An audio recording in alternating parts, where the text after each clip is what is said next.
Welcome back to Book Blurbs. All right, so today we are going to be jumping right into it with Trick Me Twice by Becca Steele. I love this author. I just discovered her, but I've already read a couple of her books and I'm down for the count. I'm a fan. I'm a fan. All right, so we're jumping into it with our main character. Her name is Raine. And Raine is kind of the shy type, nerdy. I wouldn't even say nerdy. I'll say bookish. Okay. I take pride in being a nerd, but you know how it is. So she's the bookish type. She is very much focused on her studies and her future. Therefore, she has not been partaking in social events, friendships, even really her entire high school career. So she's in her senior year. It's getting ready to be the last part of the year, and she has finally made a friend through a group project. So that just gives you an idea of how shy and under the radar she's flying.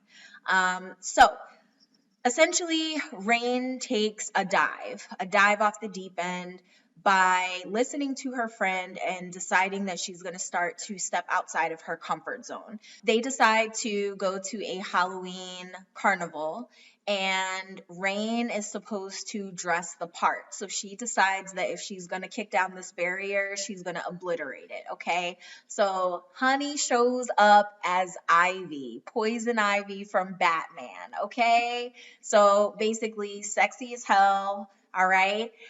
She's out there strutting her stuff, but it's masked. So no one knows who she is. She adds a little color to her hair so it throws people off. And again, she's the bookish type. So she's pulling her hair back in a ponytail normally, and it's free flowing the night of the carnival. When she walks up to her friend barely recognizes her. Okay, that's how, not to say she didn't look good before, but that's how outstanding she looks at the carnival in her full getup. Okay, now, of course, Raine is super uncomfortable. Her friend is kind of hyping her up to do this, excited that she decided to step outside of this boundary, push it, into the abyss and do this. However, there's a catch. Right when they're about to walk into the carnival, her friend gets a call and says that she has to leave. So, of course, this leaves Raine kind of stranded, but she decides that she's going to move forward, keep plugging along, and she's going to do this because she needs to do it for her. So she walks around, she's looking at everything, taking everything in, and then she sees Carter and his boys. Now, Carter is the love interest. He's actually her neighbor. I'm not going to give you too much on that because I want to focus on Raine. I really enjoyed her character. But Carter and his boys, they play football, aka soccer for us Americans, but they play football, so they are the boys on campus. They are, the ones the girls are falling all over, and Carter is the main peak of all of that attention. So he's scanning, looking around, and he catches eyes with Raine. Only he does not know it's Raine. So that's where our story kind of kicks off. Carter really despises Raine because she is an example of everything that he's not. The studies come easy to her. She knows what she's doing in the classroom, and Carter is really struggling with that and struggling to make his parents proud. He does often find himself being compared to Raine. They are neighbors, and his parents are good friends with her aunt. You find out Raine has come to live with her aunt and the circumstances of that in the book when you read it. But her and Carter are kind of opposite ends of the spectrum. So she's barely visible and he is, the height of all the excitement in the high school gossip chain. So Carter lays eyes on her and he's not going to let her go. Him and a friend kind of fight over her, but ultimately Carter wins out.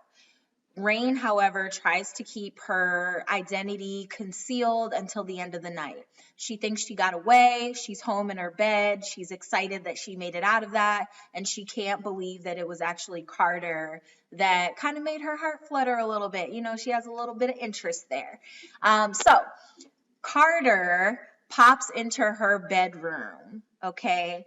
And he starts asking her questions and he calls her little trickster. He realizes that she is the devastatingly gorgeous Poison Ivy that he was so taken by at the carnival. However, he realizes that this is Raine and there's no freaking way he's going to stick with this girl. So not only is she humiliated, she's extremely sorry because, of course, this was a facade she was putting on for the night to push her boundaries. But she still has to show up to school on Monday. She still has to deal with this relationship with Carter.